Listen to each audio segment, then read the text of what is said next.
भारत माता की, भारत माता की।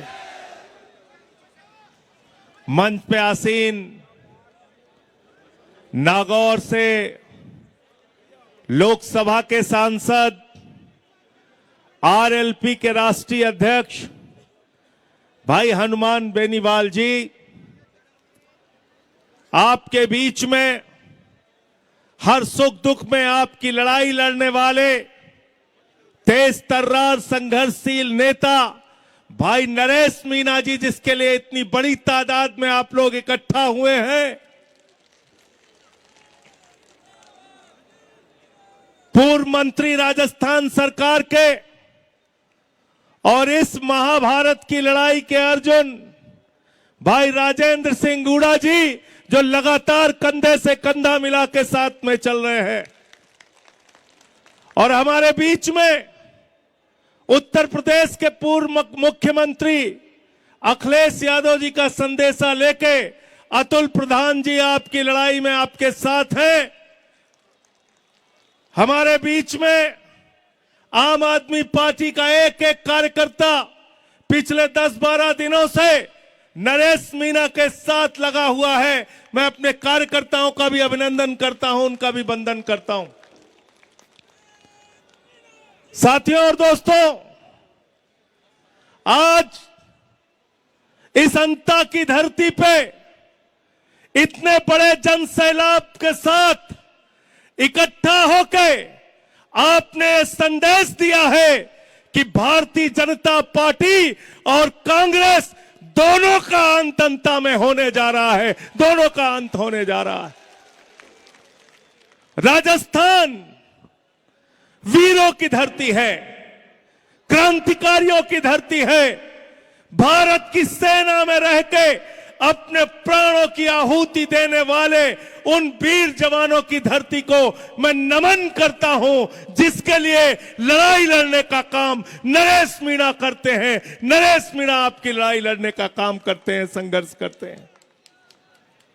साथियों और दोस्तों, मैं इसलिए आया, बिहार के चुनाव प्रचार में था।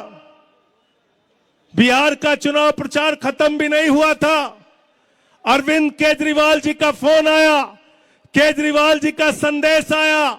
उन्होंने साफ तौर पे कहा, एक हमारा साथी संघर्ष कर रहा है, उसके लिए आपको जाना है और मैं दिल्ली से चल के आज आपके बीच में हूं। क्या इतिहास है इस शख्स का। आपने इनको खून से तौल दिया, अपने शरीर का खून निकालकर इनको तौल दिया। पहली बार इतिहास कायम किया आपने। अरे जिस समाज से आप लोग आते हैं, आपके आईएएस, आपके आईपीएस, आपके बड़े बड़े अधिकारी, एक विधायक बनाने की जिम्मेदारी आपकी है। इस बार विधायक बना के आप इनको भेजना। और दूसरी बात, पैर में चप्पल नहीं है इनके। ये चप्पल पहनेंगे कि नहीं पहनेंगे बताओ आप? पहनेंगे ना? पहनेंगे ना? इनके संघर्षों की दास्तान बेनीवाल साहब रास्ते में सुना मैंने, बहुत सारे साथियों ने बताया। हम और अतुल प्रधान जी थे झालावाड़ में, बच्चों की मौत हो गई स्कूल की बिल्डिंग गिरने से। जहां पे 2 बार के मुख्यमंत्री रहती हैं, वहां पर बिल्डिंग गिरने से 7 बच्चों की मौत हो गई। और पता चला कि भारतीय जनता पार्टी की सरकार ने मुआवजे के तौर पे बकरी देने का काम किया। मैं बीजेपी वालों से कहना चाहता हूं, वो बकरी के बच्चे नहीं थे, वो इंसानों के बच्चे थे जिनकी मौत हुई थी, वो बकरी के बच्चे नहीं थे। आप बकरी दे रहे हो मुआवजे में। आपके घर का बच्चा मर जाए तो, आपके घर के बच्चे की किसी दुर्घटना में मौत हो जाए तो, आज इस देश में सत्ता किसके लिए चल रही है मेरे भाइयों? कहते परिवारवाद नहीं है बीजेपी में। अरे बीजेपी से बड़ा परिवारवाद कहां है जरा बताओ।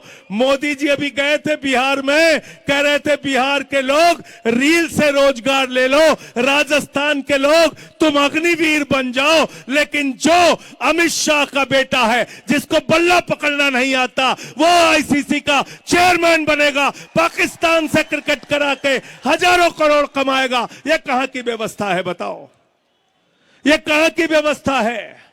आपके लिए लड़ाई शख्स ने एसडीएम को थप्पड़ मारने का जो कांड हुआ, 8 महीने जेल में रहे, 8 महीने जेल का कष्ट मुझे मालूम है मेरे भाइयों। यहां जो माताएं बहनें बैठी हैं ना, इनसे पूछना बताएंगे, जब इनके घरों के बच्चे जेल में डाले जाते हैं कितनी तकलीफ में इनकी जिंदगी गुजरती है। और आज मुझे बहुत खुशी है, इस लड़ाई का नेतृत्व मातृशक्ति कर रही है। हमारी माताएं बहनें सुबह से यहां बैठी हैं। इस लड़ाई में आपको कोई हरा नहीं सकता। जिता के भेजना नरेश मीणा को, जिता के भेजना, इसलिए जिता के भेजना कि अरविंद केजरीवाल को, संजय सिंह को, हनुमान बेनीवाल को, अतुल प्रधान को, राजेंद्र सिंह को निराश ना होना पड़े। जो लोग लड़ते हैं उनके साथ जनता खड़ी होती है, ये विश्वास दिला के अंता से भेजना आप। और कितना काम करेगा कोई आदमी आपके लिए। 15 दिन का अनशन किया, 8 महीने जेल में रहे, कितना संघर्ष कराओगे नरेश मीणा से। और आज बहुत खुशी की बात है कि इनके लिए कोई एक जाति नहीं, मीणा भी इनके साथ, जाट भी इनके साथ, गुर्जर भी इनके साथ, राजपूत भी इनके साथ, दलित भी इनके साथ, पिछड़ा भी इनके साथ, हिंदू भी इनके साथ, मुसलमान भी इनके साथ, सिख भी इनके साथ, ईसाई भी इनके साथ, नौजवान भी इनके साथ, किसान भी इनके साथ, और हमारी माताएं बहनें भी इनके साथ। इनको कोई हरा नहीं सकता। जिता के आपको भेजना है। जिताओगे कि नहीं जिताओगे बताओ। और चुनाव निशान भी बहुत बढ़िया है। क्या चुनाव निशान है, क्या चुनाव निशान है। अपने श्रम, अपने खून, अपने पसीने से ये गन्ना पैदा करता है किसान, लेकिन उसको दाम दिलवाने के लिए लड़ाई लड़ने का काम किसानों के नेता भाई हनुमान बेनीवाल, भाई नरेश मीणा, भाई राजेंद्र सिंह, अतुल प्रधान जैसे लोगों को सामने आकर लाठियां खानी पड़ती है, संघर्ष करना पड़ता है। मैं आपसे ये कहने के लिए आया हूं, आपके लिए विधानसभा में एक आवाज तो ऐसी होनी चाहिए जो राजस्थान के खजाने की रखवाली कर सके, और वो कोई कर सकता है तो नरेश मीणा कर सकते हैं। कोई एक आदमी तो हो जो बच्चों के स्कूल के लिए आवाज उठाए, मिड डे मील के लिए आवाज उठाए, टूटी सड़कों के लिए आवाज उठाए, अस्पताल की दवाइयों के लिए आवाज उठाए। वो कौन है? वो आपका ये बेटा बन सकता है। बेटा, इसको जिता के भेजना। मैं बार बार जिताने की अपील इसलिए कर रहा हूं, मुझे पता चला, मैं इनके वीडियो देख रहा था, 3 बार चुनाव हार चुके हैं, 3 बार, 2 बार चुनाव हार चुके हैं। पिछली बार दूसरे नंबर पे थे, इस बार नंबर 1 पे आपको पहुंचाना है। कब तक ऐसे लोग हारते रहेंगे जो आपके लिए लड़ते हैं? कब तक ऐसे लोग हारते रहेंगे जो आपके लिए लाठियां खाते हैं? अभी ठीक कहा बेनीवाल साहब ने, आपके नेता मीणा जी जो आज बीजेपी में मंत्री हैं, उनके लिए इन्होंने लाठियां खाई, जेल गए, आपके लिए लाठियां खाई। उस लाठी का बदला 11 तारीख को ले लेना और 14 तक लड़ाई लड़ना। एक बात मैं आपसे कह के जा रहा हूं, ये बीजेपी कांग्रेस वाले 1 नंबर के बेईमान लोग हैं। काउंटिंग अंतिम समय तक पूरी तरह से कराना और सर्टिफिकेट लेके इनको अपने कंधे पे बिठा के तब बाहर आना, उससे पहले मत आना। ये बड़े बेईमान लोग हैं। आपका कौन कांग्रेस का प्रत्याशी? भाया भाया भाया भाया। मैंने पूछा लोगों से क्या करता है, बोले गरीब आदमी, किसान, मजदूर 2 वक्त की रोटी खाता है। कांग्रेस का प्रत्याशी बजरी खाता है, रेता खाता है, मिट्टी खाता है, गिट्टी खाता है, माइनिंग खाता है, पूरी की पूरी खान खा जाता है। ऐसा प्रत्याशी कांग्रेस ने उतारा। और इनसे कौन कौन लड़ रहा है? आपके इस गरीब बेटे से कौन कौन लड़ रहा है? जिनको आपने अपना खून देकर चुनाव मैदान में उतारा है, उनसे कौन लड़ रहा है? उनसे वसुंधरा राजे भी लड़ रही हैं, उनसे पर्ची वाले मुख्यमंत्री भजन लाल भी लड़ रहे हैं, उनसे पूरी की पूरी कांग्रेस पार्टी लड़ रही है, उनसे पैसा लड़ रहा है, उनसे शक्ति लड़ रही है, उनसे पूरी सत्ता लड़ रही है। लेकिन जिसके साथ जनता होती है उसके सामने सत्ता झुकती है। सिंहासन खाली करो कि जनता आती है। यह नारा यहां से आपको देना होगा। यह राजस्थान की वीर भूमि, अग्निवीर की चर्चा बेनीवाल साहब कर रहे थे। इन्होंने लड़ाई भी लड़ी, आवाज भी उठाई।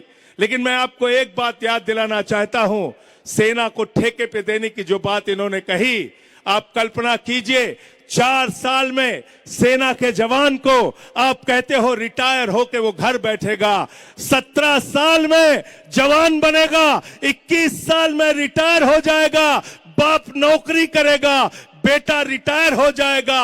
वाह मोदी जी, वाह भारतीय जनता पार्टी के लोगों, मोदी जी आपको 75 साल की उम्र में तीसरी बार भी प्रधानमंत्री बनना है और राजस्थान के बेटे को 4 साल में आप रिटायर कर दोगे। यह व्यवस्था हमें मंजूर नहीं है, यह अग्निवीर हमें नहीं चाहिए। सेना में जैसे पहले भर्ती होती थी वैसे ही भर्ती चाहिए। और इस बात को कोई उठा सकता है तो आपका ये भाई, आपका ये बेटा, ये नरेश मीणा उठा सकते हैं इस आवाज को। इसलिए अंत में इन्हीं लाइनों के साथ केजरीवाल जी का संदेशा आपके बीच में लेके आया हूं। वो भी स्कूल के लिए काम करते हैं, अस्पताल के लिए काम करते हैं, और हमारी पार्टी को भी बेनीवाल जी ने दिल्ली के अंदर सपोर्ट किया था, आके साथ दिया था। इस मंच पे जो लोग बैठे हैं ये संघर्ष करने वालों का साथ देने वाले लोग हैं। हमारी बहन ममता मीणा जी जो आई हैं, हमारे जो मुक्तेश्वरानंद जी के संदेश लेके जो यहाँ पे आए हुए हैं पूजनीय लोग, इन सब का एक ही संदेश है साफ तौर पे, ये अमन बिक रहा है, चमन बिक रहा है, गरीबों के तन का कफन बिक रहा है, बाजारों में बहनों का तन बिक रहा है। यारो बुरा न मानो तो कह दो, इन बेईमानों के हाथों वतन बिक रहा है, इन बेईमानों के हाथों वतन बिक रहा है। इस वतन का सौदा करने वाले लोगों से, इस वतन को बचाने के लिए, राजस्थान की धरती को बचाने के लिए, अंता को बचाने के लिए बीजेपी और कांग्रेस दोनों का अंत 11 तारीख को कर देना, अपने वोट की ताकत से कर देना, और ये बता देना कि ये देश किसी मोदी के फरमान से नहीं चलेगा, ये देश किसी भजन लाल और वसुंधरा राजे के फरमान से नहीं चलेगा, ये देश किसी कांग्रेस पार्टी के फरमान से नहीं चलेगा। ये देश अगर चलेगा तो बाबा साहब डॉक्टर भीमराव अंबेडकर के संविधान से चलेगा, बाबा साहब के संविधान से चलेगा। अंत में पीछे तक हाथ उठा के आपको यह यकीन और भरोसा दिलाना है कि 14 तारीख को सर्टिफिकेट लेके आप काउंटिंग स्थल से आएंगे, नरेश मीणा को अपने कंधे पर उठा के, और उस जुलूस में हम सारे लोग शामिल होंगे। इंकलाब, भारत माता की, भारत माता की, नरेश मीणा, नरेश मीणा। सुनो।